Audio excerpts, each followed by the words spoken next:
شوہر کے لفظوں نے میرے ہوش اڑا کر رکھ دیے تھے۔ میری جان نکل رہی تھی اور میں دیدے پھیلائے بس اسی کو دیکھے چلی جا رہی تھی، جبکہ وہ غصے میں پیچھے ہوتے مجھے نہ جانے کیا کچھ کہہ رہا تھا۔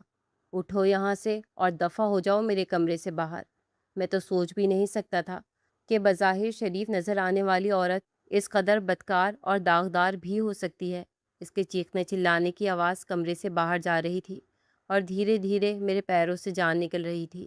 کچھ ہی لمحوں میں اس کے گھر والے کمرے کا دروازہ بجاتے اندر داخل ہوئے تھے اور وہ غصے میں اپنی ماں سے کہہ رہا تھا کہ آپ نے تو بڑی تعریفیں کی تھی کہ لڑکی بہت ہی نیک ہے، شریف ہے، بن ماں کی بچی ہے، کبھی گھر سے باہر قدم نہیں نکالا، ذرا کرتوت تو دیکھیں اس کے، کنواری نہیں ہے یہ سننا تھا کہ میری ساس کے ماتھے پر بل پڑ گئے۔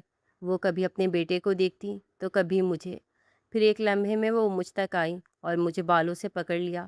سچ سچ بتا، یہ سب کیا ہے؟ میرا بیٹا صحیح کہہ رہا ہے کیا؟ ان کے الفاظ میں انگارے جل رہے تھے اور وہ انگارے مجھے اپنی ذات پر محسوس ہو رہے تھے۔ میں نے کچھ نہیں کیا، مجھے نہیں معلوم یہ کیا کہہ رہے ہیں۔ میرے شوہر نے آگے بڑھ کر ایک زوردار تماچا میرے منہ پر لگایا اور کہنے لگا، زیادہ بچی نہ بن، اچھی طرح جان گیا ہوں میں کہ تو کیا گل کھلا کر آئی ہے۔ اماں تم یقین کرو یا نہ کرو، لیکن یہ باکردار نہیں ہے۔ وہ فوراً ہی پیچھے ہٹا تھا، جبکہ اس کی ماں حیران پریشان سی کھڑی تھی۔ اور پھر وہ ہوا جس کا میں نے تصور بھی نہیں کیا تھا۔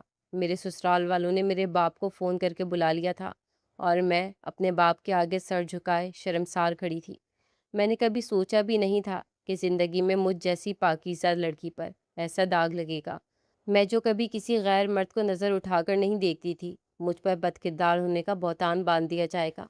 میں اپنے باپ سے نظریں ملانے کے قابل نہیں رہی تھی۔ میرے والد صاحب بھی پتھرائی ہوئی نگاہوں سے مجھے دیکھ رہے تھے۔ یہ لوگ کیا کہہ رہے ہیں نورین؟ کیا کیا ہے تم نے؟ میں نہیں مان سکتا کہ میری بیٹی کچھ غلط کر سکتی ہے۔ میرے والد صاحب کا سر نفی میں ہل رہا تھا اور میرا شوہر طنزیہ مسکراہٹ لیے ان کے سامنے کھڑا تھا۔ کیا لگتا ہے آپ کو آپ کے پیٹھ پیچھے آپ کی بیٹی بہت شرافت سے گھر میں رہتی ہوگی؟ پوچھیں اس سے، اس کا کس کے ساتھ تعلق ہے اور آپ نے کس کی گندگی میرے سر تھوپ دی ہے؟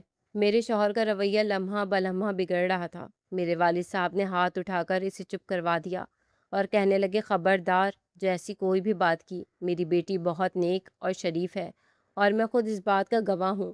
پھر بھی اگر تمہاری تسلی نہیں ہوتی تو ہم کسی لیڈی ڈاکٹر کو دکھا لیتے ہیں۔ ضروری نہیں ہے کہ تم جس معیار پر میری بیٹی کو جانچ رہے ہو وہ صحیح بھی ہو۔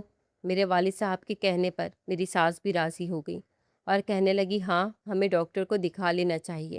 اور پھر وہ لوگ مجھے لے کر ہاسپٹل پہنچ گئے۔ ڈاکٹر نے مجھے الٹرا ساؤنڈ کے لیے لٹایا تو میرا دل تیزی سے دھڑکنے لگا۔ میں جانتی تھی میں نے کوئی گناہ نہیں کیا، لیکن اس کے باوجود بھی مجھے ایک پل کا چین نہیں آ رہا تھا۔ ڈاکٹر نے الٹرا ساؤنڈ کی مشین اسٹارٹ کی تھی اور دھیرے دھیرے میرے پیٹ پر وہ ایک آلہ گھما رہی تھی اور میں آنکھیں بند کیے اپنی بد نصیبی پر آنسو بہا رہی تھی۔ سالوں بعد میری زندگی میں کوئی خوشی آئی تھی، لیکن وہ بھی بس چند لمحوں کی مہمان ثابت ہوئی تھی۔ چند ہی لمحوں میں میری پوری دنیا اجڑ گئی تھی اور مجھ پر ایسا الزام لگا تھا کہ ہر طرف میرے ہی نام کے چرچے ہو رہے تھے۔ ڈاکٹر نے الٹرا ساؤنڈ مکمل کیا اور پھر مجھے باہر آنے کو کہا۔ وہ اپنے روم میں جا کر بیٹھ گئی اور میں ان کے پیچھے آ گئی۔ ان کے کمرے میں میرا شوہر، میری ساس اور میرے والد صاحب بھی موجود تھے۔ ڈاکٹر صاحبہ میرے والد صاحب کی پرانی جاننے والی تھی، اسی لیے میرے والد صاحب نے انہیں ساری ہی بات بتا دی تھی۔ انہوں نے کچھ الٹرا ساؤنڈ کی رپورٹ سامنے رکھی اور گہرا سانس لیا۔ پھر وہ کہنے لگی کہ یہ کہتے ہوئے مجھے خود بھی بہت شرمندگی ہو رہی ہے سجاد صاحب، لیکن آپ کے داماد کا الزام ٹھیک ہے۔ آپ کی بیٹی باکردار نہیں ہے بلکہ حاملہ ہے۔ یہ سننا تھا کہ میرے قدموں تلے سے تو زمین ہی نکل گئی تھی، جبکہ میرے والد صاحب وہ اپنی جگہ سکتے میں آ گئے تھے اور میرا شوہر جو کچھ دیر پہلے ہی میرا شوہر بنا تھا زور سے ہنسا تھا۔ دیکھ لیا، آپ لوگوں کو یقین نہیں آ رہا تھا؟ میں نے کیا کہا تھا؟ یہ لڑکی باکردار نہیں ہے، یہ بد کردار ہے۔ میرا اس سے اب کوئی تعلق نہیں۔ کسی اور کا ناجائز بچہ یہ میرے سر تھوپنے چلی تھی اور اس کا باپ بہت اس کے کردار کی گواہی دے رہا تھا۔ اب خود ہی سنبھالے اپنی بیٹی۔ میں اسے طلاق دیتا ہوں، طلاق دیتا ہوں، طلاق دیتا ہوں۔ شوہر نے مجھے طلاق کہہ سنائی تھی اور میری ساس کے ساتھ وہ باہر چلا گیا تھا۔ میرے والد وہیں بیٹھ کر آنسو بہانے لگے تھے اور میں خود وہیں زمین پر بیٹھ گئی تھی۔ ڈاکٹر صاحبہ نے مجھے سنبھالا اور کہنے لگی، بیٹی اگر کوئی غلطی ہوئی ہے تو اپنے والد صاحب کو بتا دو۔ یہ جس کسی کا بھی بچہ ہے وہ اس سے رابطہ کریں گے اور تمہاری زندگی برباد ہونے سے بچ جائے گی۔ تمہارے سسرال والوں نے ہسپتال میں بھی کافی ہنگامہ کیا ہے، مجھے یقین ہے کہ انہوں نے پاس پڑوس اور محلے میں بھی کافی چرچا کیا ہوگا، جس کی وجہ سے تمہاری بدنامی ہو جائے گی۔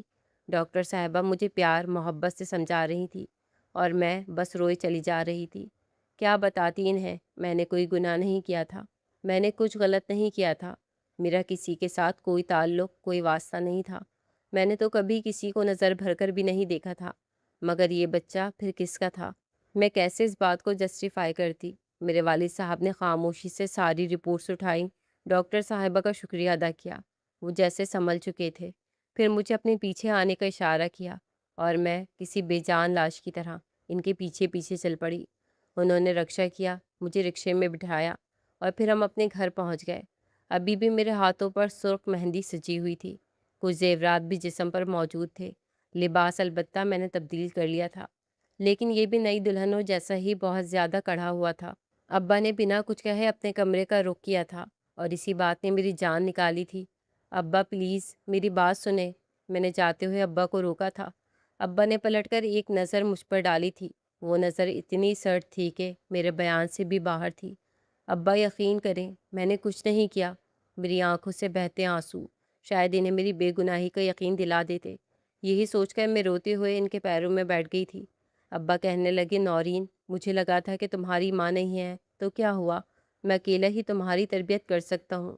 میں نے ساری زندگی تمہارے خاطر دوسری شادی نہیں کی تاکہ تمہیں کبھی سوتیلی ماں کی وجہ سے کوئی زیادتی برداشت نہ کرنی پڑے، لیکن میں یہ تصور بھی نہیں کر سکتا تھا کہ میری اتنی قربانیوں کے باوجود تم اس حد سے گزر جاؤ گی۔ ابا یہ کہہ کر اپنے کمرے میں جا کر بند ہو گئے تھے اور میں وہیں روتے روتے زمین پر اپنے چوڑیوں بھرے ہاتھ پیٹنے لگی تھی۔ دیکھتے ہی دیکھتے ساری چوڑیاں ٹوٹ کر بکھر گئی تھیں، میرے ہاتھوں سے خون رسنے لگا تھا، لیکن دل تھا کہ سنبھل ہی نہیں رہا تھا۔ نہ جانے کتنے ہی لمحے ایسے گزرے تھے، پھر بڑی مشکل سے میں اٹھی اور اس کمرے میں پہنچی جہاں سے کچھ گھنٹوں پہلے ہی میں رخصت ہوئی تھی۔ وہ کمرہ اب بھی جیسے کہ ویسے تھا، میرے پرانے کپڑے، تیاری کی جلدی اور کمرے میں بکھرے ہوئے میرے کچھ زیورات اور سامان وغیرہ سب ویسے ہی بے ترتیب تھا۔ ابھی تو شاید میرے پیچھے میرے گھر کی صفائی بھی نہیں ہوئی تھی اور میری پوری زندگی ہی بدل گئی تھی۔ میں نے بستر صاف کیا اور چپ چاپ سے اپنے بستر پر لیٹ گئی۔ سب چیزیں باقی میں نے ایسے ہی چھوڑ دی تھیں۔ گزری شب اسی بستر پر لیٹ کر میں نے نئی زندگی کے حوالے سے کتنے خواب دیکھے تھے کہ میری اور اجمل کی شادی ہوگی اور اجمل کے ساتھ میں ایک نئی زندگی گزاروں گی، میری سالوں پرانی تنہائی ختم ہو جائے گی۔ ماں کے جانے کے بعد سے میری زندگی بہت ویران ہو گئی تھی۔ مجھے لگا تھا کہ نئی زندگی، نئے گھر، نئے رشتوں میں سب کچھ مجھے واپس مل جائے گا اور میں بہت خوش رہوں گی، مگر کس کو خبر تھی کہ یہ سب ہو جائے گا۔ میں نے اپنے پیٹ پر ہاتھ رکھا تو شرمندگی اور ذلت کے احساس سے میرا دل خون کے آنسو بہانے لگا۔ یہ کس کا بچہ تھا؟ 4 ماہ کا حمل، 4 ماہ پہلے کس نے میرے ساتھ؟ یہ وہ سوال تھے جنہوں نے میرے اندر آگ بھر دی تھی۔ کاش کہ میں ان سوالوں کا جواب حاصل کر پاتی۔ روتے روتے ہی مجھے نیند لگ گئی تھی۔ میں ہمیشہ سے بہت گہری نیند سونے کی عادی تھی، لیکن فی الحال مجھ پر جو گزرا تھا اس کے بعد مجھے بہت زیادہ رونے کی وجہ سے نیند آئی تھی۔ گہری نیند نہیں تھی، اس لیے شاید رات کی کسی پہر میری آنکھ کھلی اور یہ دیکھ کر میرے ہوش اڑ گئے کہ میں بستر پر تنہا نہیں تھی بلکہ میرے ساتھ۔ میرا نام نورین ہے، میں اپنے والدین کی اکلوتی بیٹی تھی۔ میری اماں بتاتی تھی میں ان کی شادی کے 7 سال بعد پیدا ہوئی ہوں اور اسی لیے وہ اور ابا دونوں ہی مجھ سے بہت محبت کرتے تھے۔ ان دونوں نے میرا حد سے زیادہ خیال رکھا اور میں سب کی لاڈلی بن کر بڑی ہونے لگی، لیکن محض 10 سال کی عمر میں ہی میری ماں اس دنیا سے گزر گئی اور یہ وہ صدمہ تھا جو میرے لیے ناقابل برداشت تھا۔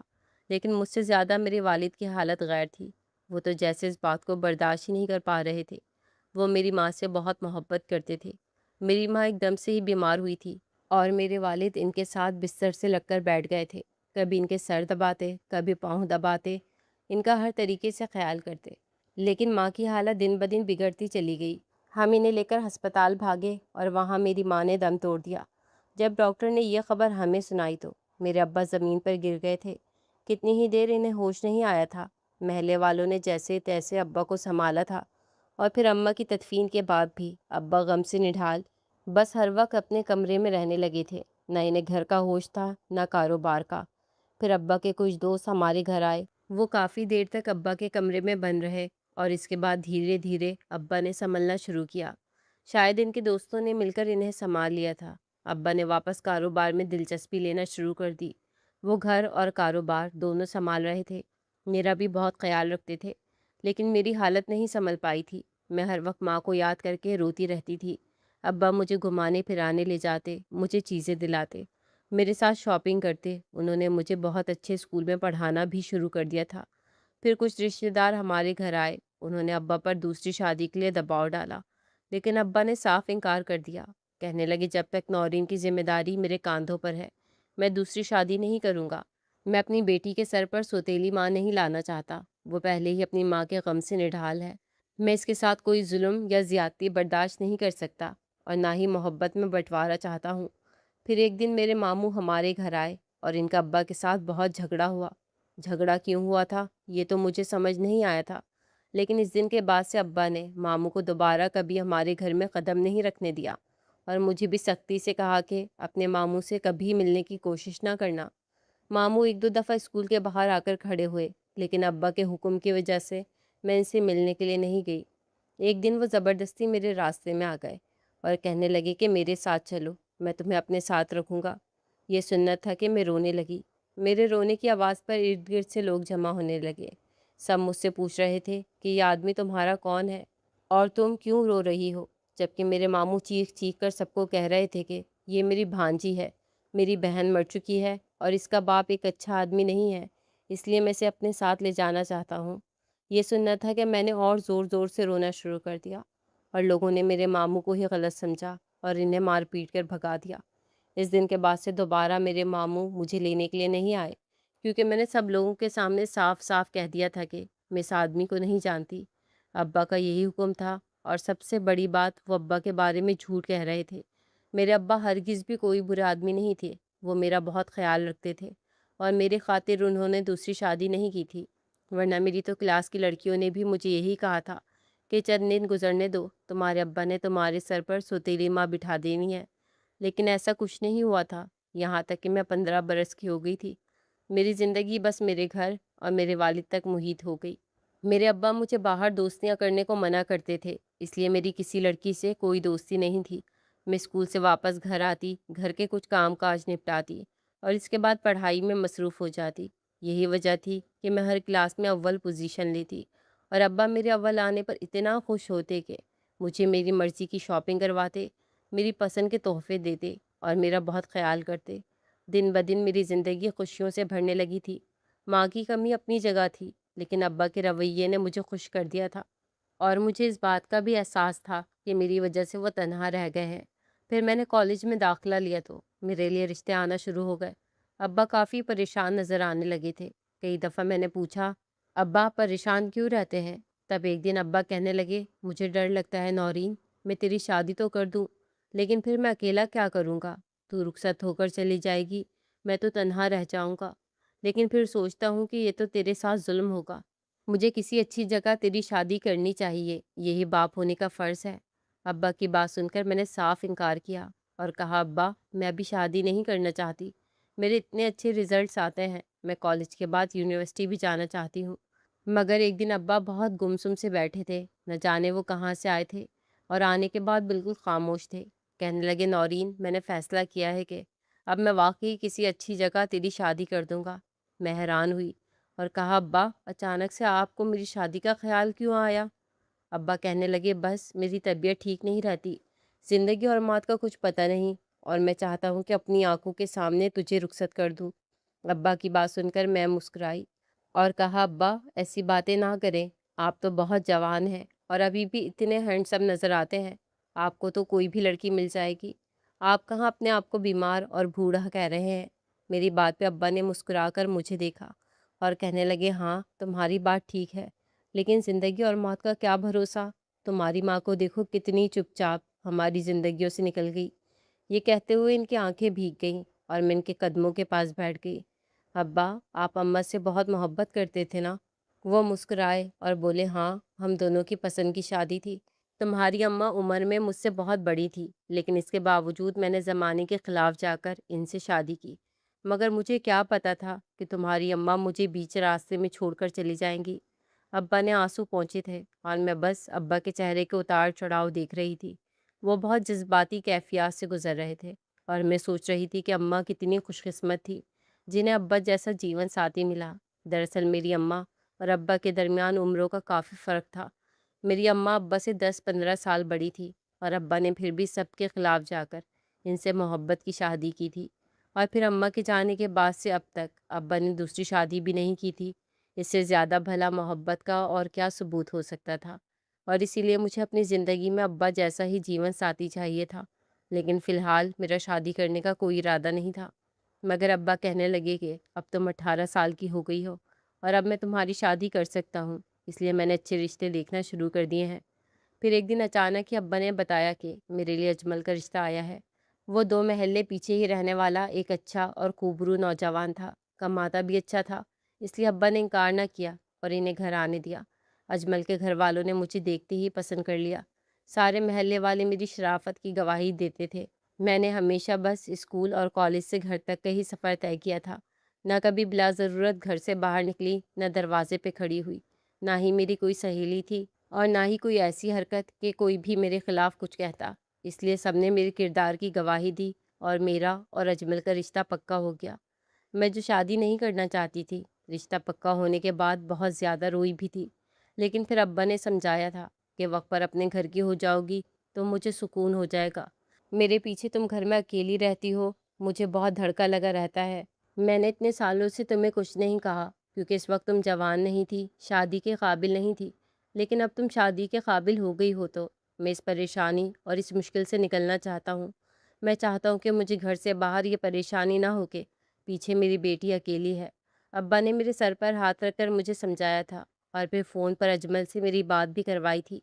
میں تو شروع میں گھبرا ہی گئی تھی کہ میں اجمل سے کیا بات کروں گی، لیکن پھر ابا کے کہنے پر میں نے سلام دعا کی تو اجمل نے مجھ سے پہلا سوال یہی پوچھا کہ کیا یہ رشتہ تمہاری مرضی سے ہو رہا ہے، کیونکہ آج کل کی لڑکیاں پہلے ہی کسی اور کو پسند کرتی ہیں، جس کی وجہ سے رشتے نبھتے نہیں ہیں بلکہ جلدی ٹوٹ جاتے ہیں۔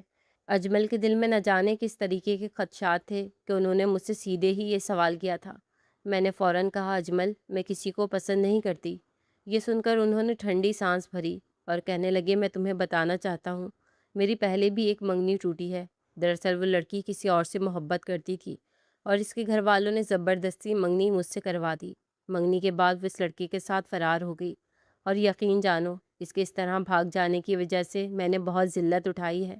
میرے دوستوں یاروں نے یہاں تک کہ محلے والوں نے بھی میری ہنسی اڑائی ہے، اس لیے میں نے پہلے ہی یہ سوال پوچھ لیا۔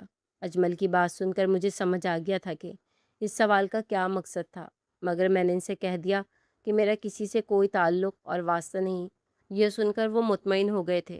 پھر میری اور اجمل کی کبھی ایک آدھ بار بات ہو گئی، وہ بھی ابا نے جب کروائی تب، کیونکہ میرے پاس ذاتی موبائل فون بھی نہیں تھا۔ مجھے اتنا سمجھ آ گیا تھا کہ اجمل ایک اچھا انسان ہے اور بس وہ رشتوں کے معاملے میں ذرا ڈرا ہوا ہے کیونکہ اس کی پہلی منگیتر نے اس کے ساتھ واقعی غلط کیا تھا، مگر میں یہ نہیں جانتی تھی کہ وہ اس کا بدلہ مجھ سے لے گا اور شادی کی رات مجھے پاکیزگی کا ٹیسٹ بھی دینا ہوگا۔ ہمارے رشتے کے بعد شادی کے دن یوں تیزی سے قریب آئے کہ پتہ ہی نہیں چلا۔ ابا نے میری شادی کے لیے ہر وہ چیز کی جو ایک باپ کر سکتا ہے۔ ابا نے مجھے مہنگا ترین سونے کا زیور بنایا، فرنیچر دیا، کپڑے، گاڑی، ہر چیز، اور مجھے اجمل کے ساتھ رخصت کر دیا۔ لیکن کون جانتا تھا کہ میری قسمت میں ایسی بدبختی لکھی تھی کہ شادی کی پہلی رات ہی مجھے نہ صرف بد کردار ٹھہرایا گیا بلکہ میں 4 ماہ کی حاملہ ثابت ہو گئی تھی۔ مجھے یقین ہی نہیں آ رہا تھا کہ میں جس نے کبھی کسی غیر مرد کو نظر بھر کر نہیں دیکھا تھا وہ حاملہ تھی، وہ بھی پچھلے 4 مہینوں سے۔ میرا رو رو کر برا حال تھا اور یوں ہی روتے روتے میں سو گئی تھی۔ شادی کی پہلی رات ہی طلاق کا داغ ماتھے پہ لگ گیا تھا۔ اگلی صبح مجھے دنیا کو بھی منہ دکھانا تھا اور اپنے ابا کو بھی، جو شاید سب کی طرح مجھے گنہگار سمجھ رہے تھے۔ مجھے سوئے ہوئے کچھ دیر ہی گزری تھی کہ مجھے احساس ہوا کہ میرے ساتھ بستر پر کوئی موجود ہے۔ میں بری طرح گھبرا گئی لیکن میں نے آنکھیں نہیں کھولی۔ بس میں یہ محسوس کرنا چاہتی تھی کہ یہ میرا وہم ہے یا سچ میں میرے کمرے میں کوئی موجود ہے۔ سچ تو یہ تھا کہ میں بہت خوفزدہ ہو گئی تھی۔ وہ جو کوئی بھی تھا وہ بستر پر میرے بہت قریب آیا تھا اور پھر شاید مجھے سوتا ہوا دیکھ کر وہ کمرے کی الماری کی طرف بڑھ گیا تھا۔ وہ واحد الماری جس میں میرا سامان موجود تھا۔ میں نے آدھی کھلی آدھی بند آنکھوں سے دیکھنے کی کوشش کی تو مجھے اندھیرے میں بھی یہ بات سمجھ آ گئی کہ وہ جو کوئی بھی تھا میرا سامان ٹٹولنے کی کوشش کر رہا تھا۔ اور پھر مجھے لگا کہ شاید چور ہے۔ شادی والا گھر تھا اور شادی والے گھروں میں اکثر ہی سامان بہت زیادہ ہوتا ہے، اور یہ سوچ کر ہی میری جان نکل گئی تھی۔ لیکن اگر وہ کوئی چور ہوتا تو میرے وہ زیورات اٹھاتا جو سائڈ ٹیبل پر پڑے تھے۔ الماری میں تو محض چند کپڑے اور اماں کی کچھ پرانی یادیں موجود تھیں۔ کچھ دیر بعد وہ شخص کمرے سے باہر نکل کر جانے لگا، اور باہر سین میں موجود زیرو کے بلب میں مجھے اس کا چہرہ دکھائی دیا اور میرے ہوش اڑ گئے، کیونکہ وہ کوئی اور نہیں بلکہ میرے ابا تھے، جو نہ جانے کیوں میرے کمرے میں آئے تھے اور میری الماری میں گھسے تھے۔ ابا کے جانے کے بعد میں دبے قدموں اٹھی اور میں نے الماری کھولی تو دیکھا کہ کپڑوں کی وہ پوٹلی جو اماں کی تھی اور جس میں اماں کا کچھ ضروری سامان میں نے یادوں کے طور پر رکھا تھا، وہ اوپر کی طرف رکھی تھی، جبکہ وہ پوٹلی میں ہمیشہ پیچھے رکھتی تھی۔ یقیناً ابا نے وہ پوٹلی کھولی تھی۔ مجھے لگا کہ شاید اماں کی یاد میں کھولی ہوگی۔ یہی سوچ کر میں نے وہ پوٹلی کھولی تو میرے ہاتھ پاؤں لرزنے لگے، کیونکہ اس میں اوپر ہی دو چار خط رکھے ہوئے تھے جو پہلے موجود نہیں تھے، اور جب میں نے وہ خط کھول کر پڑھے تو وہ کسی عاشق کی طرف سے میرے لیے لکھے گئے تھے۔ ان خطوں کی تحریر نے مجھے ہلا کر رکھ دیا تھا۔ ان خطوں کے مطابق میرا کوئی عاشق تھا جو مجھ سے ہمارے بچے کی خیریت دریافت کر رہا تھا۔ یہ خط اس طرح سے لکھے گئے تھے جیسے ہمارے درمیان اکثر ہی خط و کتابت کا سلسلہ ہوتا ہو۔ کچھ سوال تھے تو کچھ سوالوں کے جواب، جیسے کچھ پوچھا گیا ہو اور اس کے جواب میں یہ خط لکھے گئے ہوں۔ یہ خط کل تک بھی یہاں نہیں تھے، کیونکہ شادی سے پہلے بھی میں نے اماں کے سامان کو سینے سے لگایا تھا۔ میں نے جلدی سے وہ سارے خط ایک طرف کر کے بستر کے نیچے چھپا دیے، پوٹلی واپس ویسے ہی باندھ کر رکھی اور پھر بستر پر لیٹ گئی۔ مجھے سمجھ نہیں آ رہا تھا کہ یہ کیا ماجرا ہے۔ ابا نے یہ پوٹلی کیوں کھولی تھی، اور کیا یہ خط ابا رکھ کر گئے ہیں؟ میرے ہاتھ پاؤں پسینے سے بھر گئے تھے۔ اگلی صبح جب میں کمرے سے نکلی تو ابا کڑے تیوروں سے مجھ سے پوچھنے لگے کہ بتاؤ اب مجھے یہ بچہ کس کا ہے؟ ابا کی بات پر میں نے انکار میں سر ہلایا اور کہا، ابا میں سچ کہہ رہی ہوں، نہ یہ بچہ میرا ہے اور نہ ہی میں کچھ جانتی ہوں۔ ابا کہنے لگے، تمہاری وجہ سے بہت بدنامی ہو گئی ہے نورین، شاید ہمیں یہ محلہ بھی چھوڑ کر جانا پڑے، اس لیے بہتر ہے کہ اپنے عاشق کا نام بتا دو تاکہ میں تمہیں اس کے ساتھ رخصت کر دوں۔ میں ابا کی بات سن کر رونے لگی تو ابا اٹھے اور میرے کمرے کا رخ کیا اور پھر میرا سامان بکھرانا شروع کر دیا، جیسے کچھ تلاش کر رہے ہوں۔ چند لمحوں میں ہی مجھے ابا کا کھیل سمجھ آنے لگا تھا، لیکن اس کھیل کے پیچھے کی وجہ مجھے اب بھی معلوم نہیں تھی۔ کچھ دیر بعد ابا نے پوٹلی کھولی اور اس کا سامان پھیلانے لگے، اور پھر دھیرے دھیرے ان کی شکل پر عجیب سے تاثرات نظر آئے، جیسے وہ کسی مقصد میں ناکام ہوئے ہوں۔ ان کے لہجے میں واضح جھنجھلاہٹ تھی۔ کہنے لگے، سچ سچ بتاؤ، کہاں ہے وہ خط جو تمہارے عاشق نے تمہیں لکھے؟ فون تو تمہارے پاس تھا نہیں، یقیناً خط پر ہی بات ہوتی ہوگی۔ ابا کی بات پر میں ہکا بکا رہ گئی تھی۔ اب تو مجھے یقین ہو گیا تھا کہ خط ابا نے ہی لکھے تھے، لیکن کیوں اور وہ خط کس نے کس لیے لکھے تھے؟ میں نے ابا سے کہا، مجھے تو کسی خط کا نہیں پتہ، میں نہیں جانتی آپ کس بارے میں بات کر رہے ہیں۔ ابا اٹھ کر میری طرف آئے اور کہنے لگے، زیادہ بھولی نہ بنو، بتاؤ مجھے۔ اور پھر انہوں نے پورا کمرہ پھیلایا اور انہیں بستر کے نیچے سے وہ خط مل گئے۔ وہ مسکرائے اور میرے آگے لہرا دیے۔ کہنے لگے، انہی خطوں کے بارے میں پوچھ رہا تھا، تم نے نکال کر یہاں چھپائے نا؟ ابا کو جیسے سمجھ آ گیا تھا کہ وہ خط میں نے ہی نکالے تھے۔ میں نے ابا سے کہا، ہاں میں نے نکالے، لیکن آپ نے یہ خط کیوں رکھے تھے اماں کے سامان میں؟ یہ خط کس کے ہیں اور آپ نے انہیں کیوں چھپایا؟ ابا مسکرائے اور کہنے لگے، اب جب تم نے سچ جان ہی لیا ہے تو پورا سچ جان لو۔ میں نے یہ خط اس لیے چھپائے تھے تاکہ میں انہیں نکال کر یہ ثابت کر سکوں کہ تم بدکار ہو، تم واقعی کسی کے ساتھ تعلقات میں ہو اور ناجائز بچے کی ماں بننے والی ہو، تاکہ پھر کبھی کوئی تمہارے لیے رشتہ لے کر نہ آئے اور نہ ہی محلے والے یا ارد گرد کے لوگ تمہاری شادی کو لے کر سوال اٹھائیں، بلکہ سب تمہیں بد کردار سمجھ کر ہم سے دور ہو جائیں، اور پھر میں کسی راہ چلتے کے ساتھ تمہیں رخصت کر کے تم سے اپنی جان چھڑوا لوں۔ تمہاری منحوس ماں نے مرتے ہوئے ساری جائیداد تمہارے نام لکھ دی، اور ساتھ ہی یہ بھی لکھ دیا کہ جب تم 18 سال کی ہو جاؤ گی اور تمہاری شادی ہوگی تب تمہیں یہ ساری جائیداد مل جائے گی۔ جب تک میرے پاس صرف اس کاروبار اور اس سارے پیسے کا اختیار ہے، لیکن میں اس کے بعد اس سب کا مالک نہیں۔ اس لیے میں چاہتا تھا کہ تمہاری ایک ناکام شادی کروا کر تمہیں ہمیشہ کے لیے اپنے گھر بٹھا لوں، اور دیکھو میں کامیاب بھی ہو گیا۔ اب میں اپنی مرضی سے شادی کروں گا اور اپنی زندگی گزاروں گا، اور جب بھی کوئی تمہاری شادی کی بات کرے گا تو میں یہ خط اسے دکھاؤں گا۔ ویسے بھی اب تو سبھی جانتے ہیں کہ تم بد کردار ہو۔ ابا کی بات سن کر میرے ہوش اڑے تھے۔ ابا، آپ کیا کہہ رہے ہیں؟ میں آپ کی بیٹی ہوں۔ آپ میرے ساتھ یہ سب کچھ کیسے کر سکتے ہیں؟ اور یہ بچہ کس کا ہے؟ ابا مسکرائے اور کہنے لگے، نہیں ہو تم میری بیٹی۔ بیٹی تم اپنی ماں کے پہلے شوہر سے ہو۔ وہ عورت پہلے سے شادی شدہ تھی اور اس نے میری محبت میں اپنے شوہر کو چھوڑا تھا اور پھر مجھ سے شادی کر لی تھی، لیکن میں نے تمہاری ماں سے پیسوں کے لیے شادی کی تھی۔ میں ساری زندگی عیاشی کرنا چاہتا تھا، لیکن پھر تمہاری ماں ہر بات پر مجھ پر مسلط ہونے لگی، اس لیے میں نے اسے ختم کر دیا۔ میں تمہیں کسی دارالامان میں چھوڑ آؤں گا اور سب کچھ ٹھیک ہو جائے گا، لیکن وہ جاتے جاتے سب تمہارے نام لکھ گئی اور مجھے اتنے سال تمہیں جھیلنا پڑا۔ مگر اب تمہاری شادی بھی ہو چکی ہے اور طلاق بھی۔ اب تمہارے لیے کوئی رشتہ نہیں آئے گا اور ہمیشہ کے لیے ساری جائیداد کو میں خود ہی سنبھالوں گا۔ اپنی بدنامی کے ساتھ تم اس گھر کی چار دیواری میں بند رہو گی۔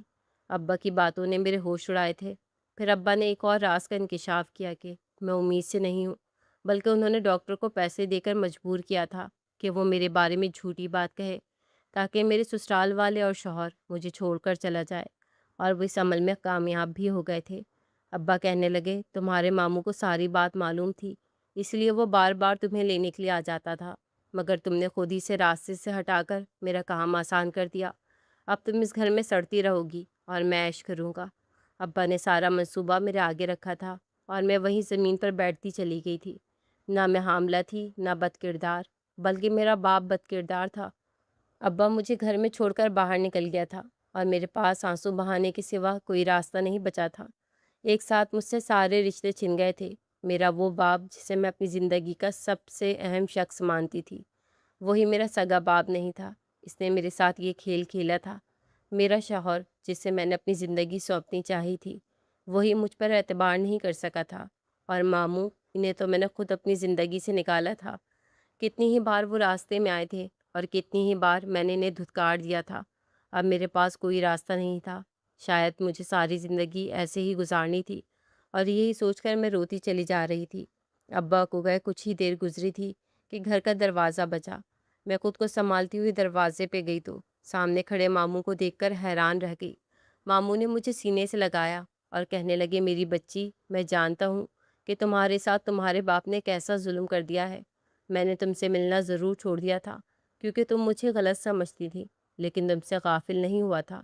مجھے تمہاری شادی کا علم تھا، لیکن یہ اندازہ نہیں تھا کہ ایک ہی رات میں یہ شخص ایسا کھیل کھیل جائے گا۔ میں نے روتے ہوئے ماموں کو ساری بات بتائی تو ماموں کہنے لگے، مجھے یہ سب کچھ دن پہلے سے ہی سمجھ آ گیا تھا۔ جب تمہاری ماں اتنی اچانک اس دنیا سے گئی، مجھے اسی وقت اندازہ ہو گیا تھا کہ تمہارے باپ کی نیت کیسی ہے، لیکن میں کچھ نہیں کر سکا کیونکہ تمہاری ماں خود سے وصیت لکھ کر گئی تھی اور وہ مرتے دم تک اپنے شوہر پر اعتبار کرتی رہی تھی۔ تمہاری ماں کی غلطی یہ تھی کہ اس نے تمہاری محبت کرنے والے باپ کو چھوڑ کر ایک دوسرے مرد کی محبت کو قبول کیا تھا، اپنا گھر توڑ کر دوسرا گھر بسانے کی کوشش کی تھی، اور اس کا نتیجہ یہ نکلا کہ وہ اپنی زندگی بھی ہار گئی اور تمہاری زندگی بھی خراب ہوئی۔ مگر اب تم میرے ساتھ چلو۔ میرے ماموں بہت پیسے والے تھے، وہ مجھے اپنے ساتھ اپنے گھر لے گئے اور پھر انہوں نے میرے باپ کے خلاف باقاعدہ پولیس کمپلین کی اور جائیداد کو لے کر کورٹ میں کیس پہنچ گیا۔ میرے ماموں نے اجمل سے ملاقات کی اور اسے بھی ساری بات بتائی۔ اجمل کے تو ہوش ہی اڑ گئے تھے۔ پھر اس نے بھی میرے والد کے خلاف کورٹ میں بیان دیا تھا، اور یوں میرے ابا کو 7 سال کی سزا ہو گئی تھی اور میری ساری دولت مجھے مل گئی تھی۔ جلدی یہ سچ لوگوں کو بھی پتہ چلا تھا اور میری عزت مجھے واپس حاصل ہو گئی تھی، مگر کہیں نہ کہیں میں نے زندگی میں سب رشتوں کو ہار دیا تھا۔ پھر ماموں نے اپنے ہی بیٹے سے میری دھوم دھام سے شادی کی، اور اب میں احسن کی بیوی ہوں۔ احسن میرا بہت خیال رکھتے ہیں۔ انہوں نے کبھی مجھے کسی بات کا طعنہ نہیں دیا، بلکہ ہمیشہ میرا احساس کیا۔ کبھی کبھی میں بہت شکر گزار ہوتی ہوں کہ میرے ماموں نے مجھے بے آسرا نہیں چھوڑا، بلکہ ہمیشہ میرا خیال کرنے کی کوشش کی اور کبھی مجھ سے غافل نہ ہوئے۔ یہی وجہ ہے کہ آج میں ایک پرسکون زندگی گزار رہی ہوں۔ کبھی کبھی کچھ رشتوں پر جھوٹ کا ایسا پردہ پڑا ہوتا ہے کہ ہم چاہ کر بھی سچائی دیکھ نہیں پاتے، اور کچھ ایسا ہی میرے ساتھ بھی ہوا۔